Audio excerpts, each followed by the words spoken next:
In the early 15th century, the art world was completely turned on its head. All across Europe, a revolution was brewing. Not with armies or anything like that, but with paintbrushes and chisels. It was a total reinvention of how artists saw the world and how they captured it. So how on earth did this happen? Let's get into it.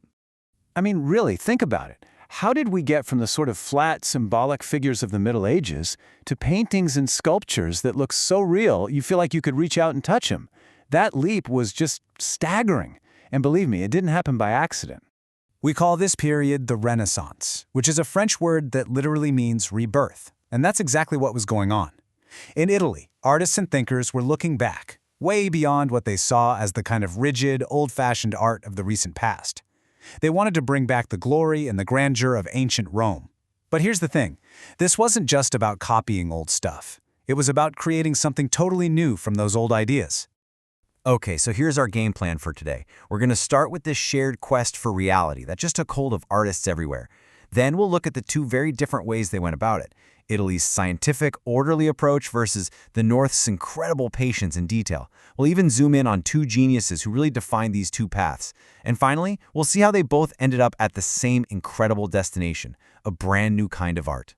So, at the very heart of this story, you've got these two revolutions happening at the exact same time. Down in Florence, the artists were all about science, using math and anatomy to literally construct a reality you could believe in. But way up north, the artists there were hitting the same goal through a totally different method, just intense, patient observation, capturing every single tiny detail the human eye could possibly see. All right, first stop, Italy. We're heading to Florence, where this group of brilliant artists decided that art shouldn't just be pretty. They thought it should be rational, that it should be built on the solid bedrock of mathematical laws. And it really all starts with an architect, a guy named Filippo Brunelleschi.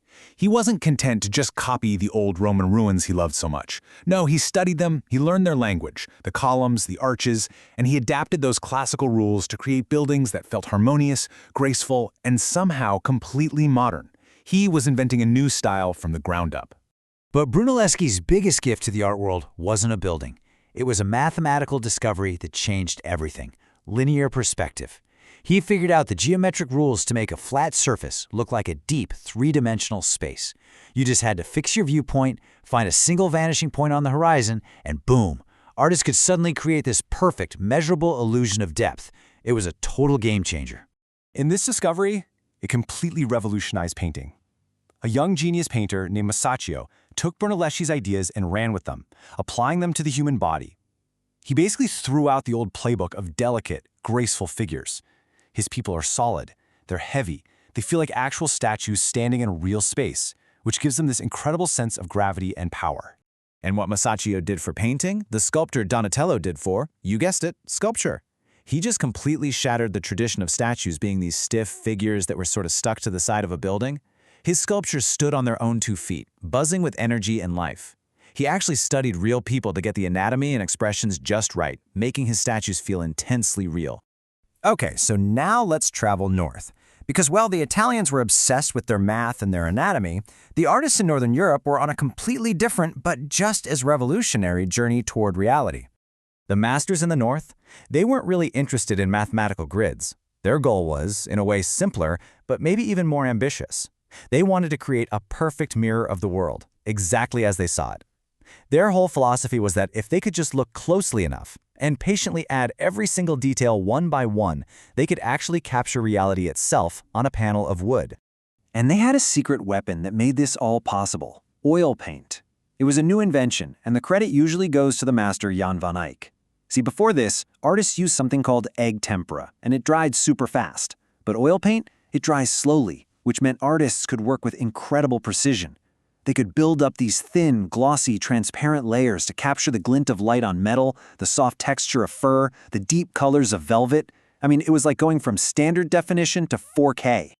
Just look at Van Eyck's masterpiece, the Arnolfini portrait. The power of this new technique is honestly like magic. He's taken this quiet little room, this one moment in time, and just fixed it onto a wooden panel with so much clarity it feels like we're looking through a window straight into the 15th century. And then you see this. Right in the middle of the painting, on the back wall, Van Eyck writes, "Jan van Eyck was here." Now, this is not your typical signature tucked away in a corner. It's written in this formal, legal-looking script right there for everyone to see. So what's going on here? This isn't just a signature. By writing Jan van Eyck was here, he's completely changing his role. He's not just the guy who painted the picture anymore. He is the official, legal witness to this marriage ceremony. This is maybe the first time an artist presents himself as this perfect, reliable eyewitness, and the painting itself becomes a kind of historical document. It's a huge shift in what it means to be an artist. So now we have our two paths, and they're both defined by these two incredible geniuses, Masaccio and Van Eyck. Let's put them side by side for a second and really see how their worlds stack up. When you look at it like this, the contrast is just stark, isn't it? On one side, you've got Masaccio in Italy, using the tools of math and anatomy to literally construct this solid, logical, believable space. On the other side, you've got Jan van Eyck in the north, using the new tech of oil paint and unbelievable patience to create a perfect mirror of reality. It's amazing. One artist builds reality from first principles, the other captures it through pure observation. So you've got two totally different methods, two different ways of thinking about what art even is. But where did both of these paths ultimately lead? Well, they led to the exact same place. It didn't matter if you followed the path of science or the path of sight.